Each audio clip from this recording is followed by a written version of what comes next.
한 가지 좀 추가로 더 말씀을 좀 드리고 싶은 게 제가 책에서 비유를 세탁소를 해놨어요. 세탁소로 얘기를 해놓고 이제 C 그 다음에 C++에 대해서 얘기를 하면서 그러니까 쉽게 말하면 이제 내가 세탁을 할 거냐 요거 잠깐 빼고 세탁소에 맡길 거냐인데 이런 개념으로 설명을 했는데 이게 이제 한 가지 좀 네. 생각을 좀 해봐야 될 게 있어요. 뭘 생각을 해야 되냐면 바로 이 문제를 무시할 수가 없어요. 비용 문제를 생각해야 되고 또 하나는 효율 문제예요. 근데 효율이라는 것에서 제일 중요한 거는 뭐냐면은 이거요. 유지보수죠? 그러니까 어떤 사후 관리가 되겠죠? 관리의 효율을 따져야 돼요. 이걸로 따지자면 얘가 예를 들어서 이거 같은 경우는 돈이 한 뭐 얼마가 든다는지 모르지만 이거는 분명히 비용이 누가 많이 드냐면 C++ 쪽이 많이 들어요. 그러니까 대가가 좀 많이 들어가는 거죠. 효율을 따진다고 했을 때 효율 말고 한 가지 성능을 따진다고 얘기하면 그거는 C가 이겨요. 효율을 따지자면 제가 보기엔 C++이 이겨요. 특히 이 측면에서 봤을 때 이거는 네, 그래서 프린트F만 써가지고 뭐 프로그래밍을 한다. 그러니까 그 C 언어 스타일로 간다라고 했을 때는 비용은 절감할 수 있고요. 성능도 올릴 수 있는데 효율적일지는 생각을 좀 해봐야 될 것 같아요. 비용 절감되고 성능 좋. 그러니까 작은 슬림한 프로그램을 짤 때는 또 뭐 이렇게 네, C 언어로 하시는 게 가장 적절하겠죠. 자, 하여튼 요 얘기는 좀 추가로 더 해드리고 넘어가겠습니다. 자, 오늘 세탁소 일 너무 많이 있는데 자, 이러다가 네. 그 다음 넘어가서 자자자 진도 나옵시다. 인스턴스 이야기가 나와 있는데 요 얘기는 앞서 이미 한 것 같아요. 제가 그 앞서 무슨 설현 얘기하셨는데 제가 책 쓸 때는 이때는 그 이제 와서 하는 얘기지만 별에서 온 그대가 대세였어요. 그래서 이제 별 그대가 그냥 대한민국을 휩쓸었을 때 책을 써가지고 제가 미인 전지현으로다가 예를 들었다는 점 요거는 이제 깨알 같은 디테일 한번 알려드리고 넘어갑니다. 나머지는 책을 읽으시는 걸로 그 인스턴스라는 표현이 있는데 이건 좀 짚고 가자. 그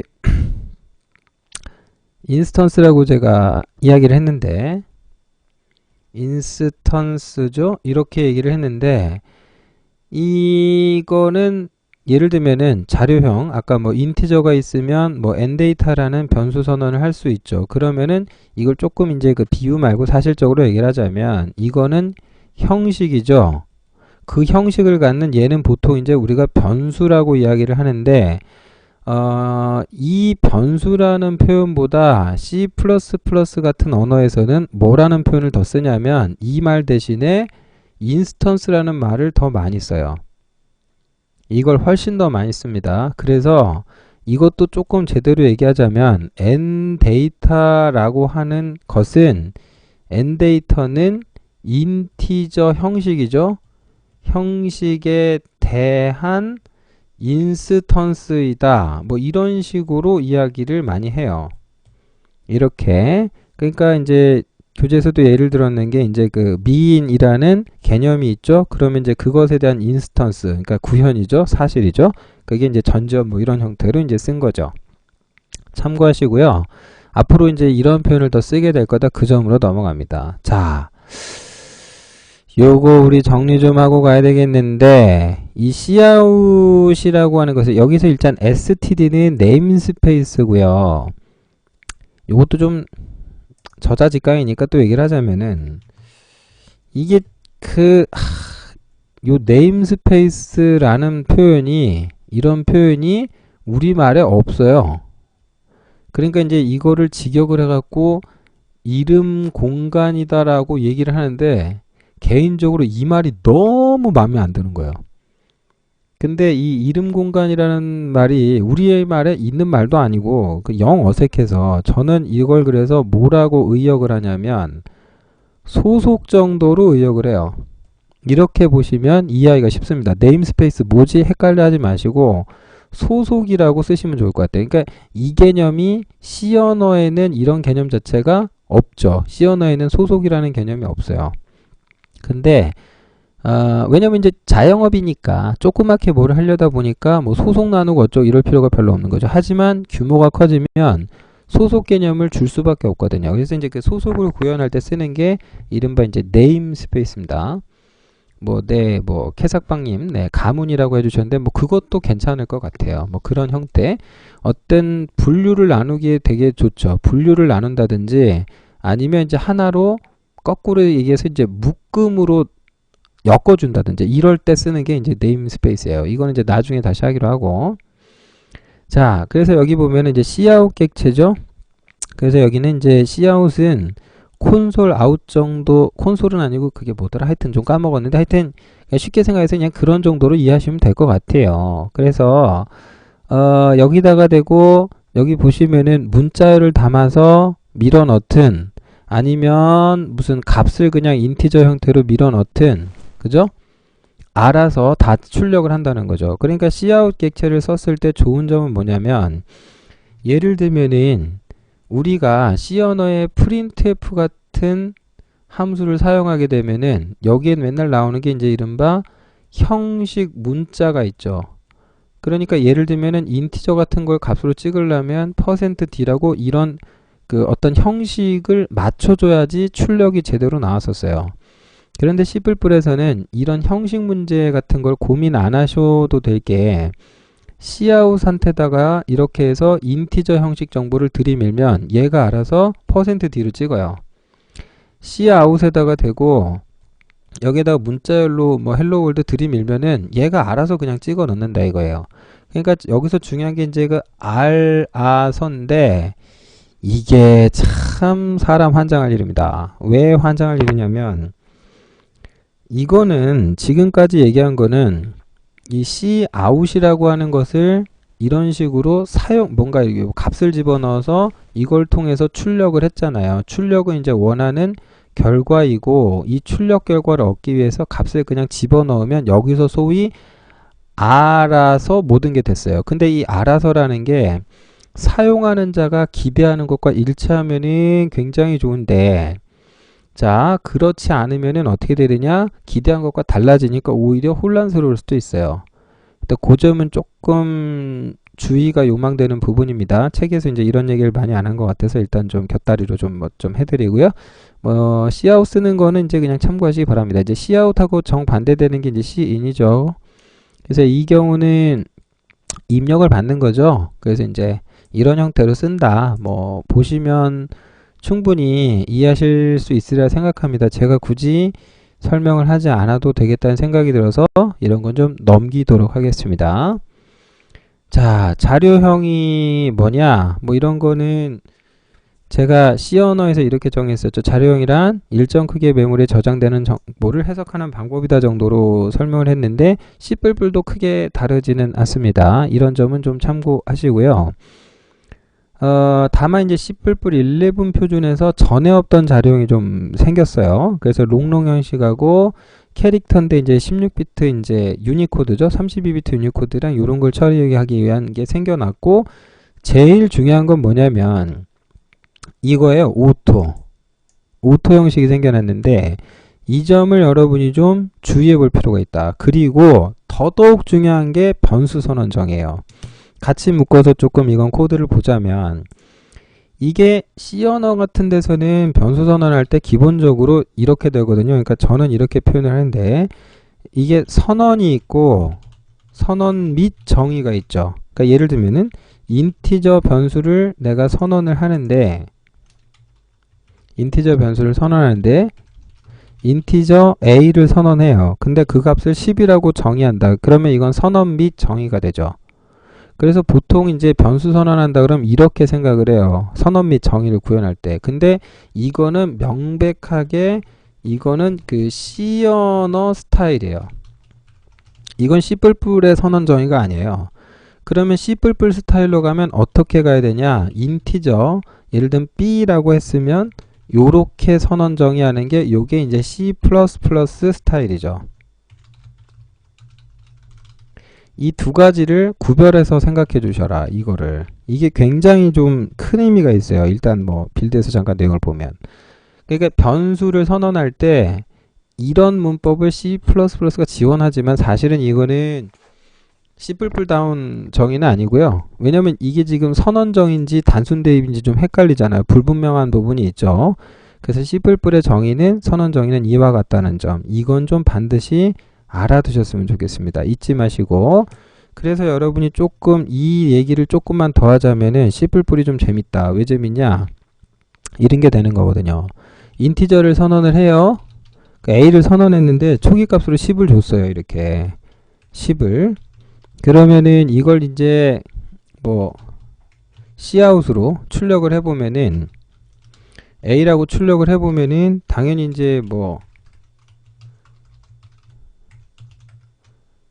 당연히 이제 10이 나오겠죠. 이걸 이제 실행해서 잠깐 볼까요? 10이 나와요. 10이 나오는데 재밌는 건 뭐냐면은 이걸 선언을 하는데 인티저 B를 선언하는데 이번에 A라고 주잖아요. 이렇게 그래 놓고 이제 B를 출력을 해 보면은 당연히 요 경우에도 얼마가 나오냐면 10이 나와요. 근데 지금 요게 좀 특이하죠. 변수를 선언하는데 어떻게 선언했냐면 A를 초기 값으로 그러니까 변수 A를 원본으로 삼아 얘를 복사해서 만들어낸다. 하나의 클론을 생성한다라는 의미가 있어요. 근데 또 재밌는 게 뭐냐면 이 C++이 좀 문법이 재밌어요. 이 상태에서 여기다 10이라고 쓰잖아요. 이게 먹혀. 이게 이제 웃긴 거예요. 지금 얘는 변수 선언이냐 아니냐 이 문제를 생각해 볼 수가 있어요. 그러니까 이게 돼버렸다는 얘기가 참 의미가 큰데 이게 대단히 의미가 큰데 이제 다시 한번 정리하면 자, 인티저를 선언하는데 A를 선언하는데 10 넣었다. 이렇게 선언할 수 있다. 그런데 인티저를 또 선언하는데 B를 선언하는데 A를 원본 삼아 이렇게. 그럼 이거는 어떤 의미가 있다? 복사했다라는 의미가 있어요. 그런데 여기서 인티저를 선언하는데 이름은 빼고 여기다 10을 덜렁 써버렸어. 이것도 된다는 거예요. 이 점이 상당히 이제 큰 의미가 있죠, 이게. 자, 이게 큰 의미가 있다. 생성을 하는 데 있어서. 그러니까 이게 이제 중요한 건 뭐냐면 여기 보시다시피 지금 뭐가 없냐면 여기에 이름이 있습니까? 없습니까? 없어요. 그런데 이런 식의 표현이 가능하다더라 이거예요. 잊지 마시고요. 자, 그 다음 오토 키워드에 대해서 좀 설명을 하자면 오토 키워드는 어떻게 되는 거냐면 여기 인티저란 형식이 있죠. 원래 오토 키워드는 뭡니까? 자동 변수를 뜻하는 거죠. 자동 변수를 뜻하는 건데 자, 자동 변수를 뜻하는 건데 여기에다 대고 오토라고 쓰면은 이게 어떻게 되는 거냐면 오토라는 의미가 바뀌었어요. C++11 들어와서. 그러면 이 B의 형식은 이 원본의 형식을 따라가게 돼 있어요. 따라가게 됩니다. 따라가게 됩니다. 자, 따라가게 된다는 거 요거 좀 기억해 주시고요. 자, 꼭 좀 기억해 주시고. 지금 설명이 뭐가 좀 부족했나요? 네, 요게 뭐가 되냐고 지금 채팅창에 지금 얘기가 나오고 있는데 이거는 사실은 변수 선언은 아니에요. 근데 지금 당장은 좀 말하기가 그런데 일단은 이것도 변수 선언이다라고 조금 생각을 해 두셔도 될 것 같아요. 근데 변수를 선언하려면 원래 이렇게 이름이 있어야 되잖아요. 근데 얘는 이름이 없는 변수 선언이에요. 그러니까 변수가 없는 건 아니고 진짜로 있는 것처럼 작동하는데 이게 문제는 이제 기본 형식이잖아요. 인티저 같은 거 이런 거. 원래 있는 기본 형식이죠. 이렇게 되면은 이건 변수가 아니라 그냥 상수가 돼버려요. 컴파일 할 때 그냥 상수 처리되는데 하여튼 그냥 그렇게 생각하지 마시고 당분간은 이걸 뭐라고 생각하냐면 이렇게 생각해라. 이름이 없는 인스턴스 선언이다. 이렇게 생각하시면 돼요. 물론 이제 선언 및 정의까지 가는 거죠. 이렇게 기억해 두시기 바랍니다. 넘어갑니다. 자, 넘어가고 이 오토 키워드 다시 한번 가면은 그러니까 이 오토라는 말을 써버리면 이게 진짜 마술을 많이 부려요. 그러니까 자료형을 몰라도 된다는 거죠. 변수를 선언을 하는데 이 원본 형식이 뭔지 알아서 따라가 버려서 선언이 된다라는 거죠. 그러니까 굉장히 큰 장점이 있죠. 그리고 지금 이와 같은 코드 글자를 출력하는데 이게 좀 재밌어요. 자, 이 출력 코드에서도 형식 얘기를 신경 안 써도 되죠. 세탁소 아저씨가 알아서 해주니까. 그죠? 근데 요것에서도 형식 신경을 안 쓰죠. 그러니까 형식 얘기를 딱 한 번만 해주면 그 뒤로 알아서 다 돼버린다는 거예요. 이거는 나중에 이제 굉장히 큰 변화를 가져오는데 지네릭 프로그래밍을 하는 데 있어서 아주 큰 변화를 가져온다. 특히 이 오토 키워드가 언제 대박이냐면 이런 거 하면 진짜 대박이죠, 대박. 예를 들면 여러분 C 언어 배울 때 함수 포인터 배우면서 조금 어려워하신 분들이 있을 거예요. 예를 들면은 보이드를 반환하는 함수가 있는데 테스트 펑크가 있어요. 매개 변수로 인티저 하나 캐릭터 포인터를 매개 변수로 받는 이런 함수가 있다라고 쳐요. 그러면 저걸 저장할 수 있는 함수 포인터를 선언하려면은 보이드를 반환하는 이제 함수 포인터 변수죠. 그러니까 변수로 pf 테스트 이렇게 쓴 다음에 매개 변수로 인티저 쓰고 캐릭터 포인터를 받는 그래놓고 여기다 대고 테스트 펑크 이렇게 썼어야 됐단 말이에요. 이렇게 그랬는데 이제는 저럴 필요가 없다. 왜 없냐면은 이래도 되거든요. 오토라고 쓰고 거기에다가 pf 테스트 2 이래놓고 여기다 이제 초기 값으로 테스트 펑크 이렇게 줘버리면은 그럼 돼요. 한 방에 돼버린단 말이에요. 그러니까 이 형식을 기술 안 해도 된다라는 매우 큰 장점이 있어요. 그러니까 형 의존적이지 않은 지네릭 프로그래밍을 할 수 있기 때문에 대박이죠, 한마디로. 예, 골치 아프게 갈 거 없이. 예, 그래서 어마어마하게 큰 편의성을 가져왔다. 그러니까 과거에는 이게 C 언어에서는 자동 변수라는 의미가 있었는데 지금은 자동 변수가 아니고 형 자동화 이런 형태로 이해하시면 되겠다. 자, 그래서 이 오토 예하고 같이 이해해 두시기 바랍니다. 아시겠죠? 자, 넘어갑니다. 그 다음 메모리 동적 할당 이야기를 좀 해야 되는데 요게 시간이 또 좀 걸릴 것 같네요. 시간이 좀 많이 걸릴 것 같은데 일단 녹화를 여기서 종료하겠습니다.